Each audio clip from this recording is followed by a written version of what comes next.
ಆನಂದ ಆಳವಣ್ಣಿ ಅಂತ ವೇದಿಕೆ ಮೇಲೆ ಕುಳಿತಿರುವ ಎಲ್ಲಾ ಗುರುಗಳಿಗೂ ನಮಸ್ಕರಿಸುತ್ತಾ, ಇದು ತರಬೇತಿ ಕೇಂದ್ರ ಬಹಳ ತುಂಬಾ ಹೆಲ್ಪ್ ಆಗಿದೆ.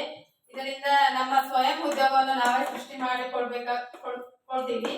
ಇದರಿಂದ ನಮ್ಮೂರಿಗೆ ಬಂದಿದ್ದು ನಮಗೆ ಹೆಮ್ಮೆ. ಸುತ್ತಮುತ್ತ ಹಳ್ಳಿಯಿಂದ ಬರುವಂತ ಎಲ್ಲಾ ಮಕ್ಕಳಿಗೂ ಅನುಕೂಲವಾಗೈತಿ, ಬಸ್ಸಿನ ಅನುಕೂಲನೂ ಐತಿ. ಇದರಿಂದ ನಾವು ಸ್ವತಃ ಇನ್ನೊಬ್ರು ಕೇಳಿ ಹಣ ಇಸ್ಕೊಳಕ್ಕಿಂತ ನಾವು ದುಡಿದು ನಾವು ಸಂಪಾದನೆ ಮಾಡ್ಬೋದಲ್ಲ, ಹೌದಿಲ್ಲ? ಇದರಿಂದ ಒಳ್ಳೇದಾಗುತ್ತೆ ಕೆಟ್ಟದಾಗುತ್ತೆ? ಎಷ್ಟೋ 5 ಬ್ಯಾಚ್ ಸ್ಟಾರ್ಟ್ ಆಗ್ಯಾವಂತೆ, ನನಗೆ ಗೊತ್ತಿರ್ಲಿಲ್ಲ. ಇದು ನಾ 5ನೇ ಬ್ಯಾಚಿಗೆ ರೀಚ್ ಆಗೀನಿ. ಎಷ್ಟೋ ಮಹಿಳೆಯರು ಕಲ್ತು ಹೋಗ್ಯಾರ. ಎಲ್ಲರೂ ಹೇಳಿದ್ರು ಹಿಂಗೈತಿ ಹಿಂಗಿಲ್ಲ, ಹೋಗಮ್ಮ ಗಡ್ಡಿಯರ್ ಕಾಂಪ್ಲೆಕ್ಸ್ನಾಗ ಹಿಂಗ್ ಹೇಳ್ಕೊಡ್ತಾರ, ಫ್ರೀ ತರಬೇತಿ. ಯಾರು ಕೊಡ್ತಾರ? ಯಾರು ಕೊಡಲ್ಲ, ಹೌದಿಲ್ಲ? ಇದು ನಮ್ಮ ಗೌರ್ಮೆಂಟ್ ಇಂದ ಬಂದತೆಲ್ಲ ಬಹಳ ಅನುಕೂಲ ಆಗೈತೆ ನೋಡಿ. ಎಲ್ಲಿ ಕೇಳಿದ್ರು ಗೌರ್ಮೆಂಟ್ ಗೌರ್ಮೆಂಟ್ ಅಂತಾರೆ, ಹೌದಿಲ್ಲ?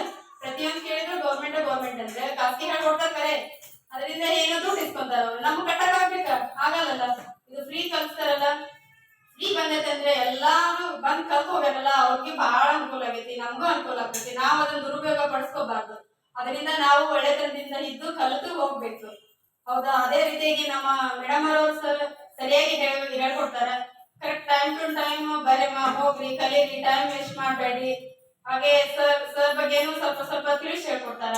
ಎಷ್ಟು ನಮ್ಗೆ ಕೇರ್ ಮಾಡ್ತಾರಂದ್ರೆ ಅವರು ಒಂದು ತಾಯಿ ಯಾವ ರೀತಿ ನಮ್ಮ ಮನೆಯೊಳಗ ಕೇರ್ ಮಾಡ್ತಾರಲ್ಲ, ಅದೇ ರೀತಿಯಾಗಿ ನಾವು ಹೋಗುವ ಮಟನೂ ಕೇರ್ ಮಾಡ್ತಾರ.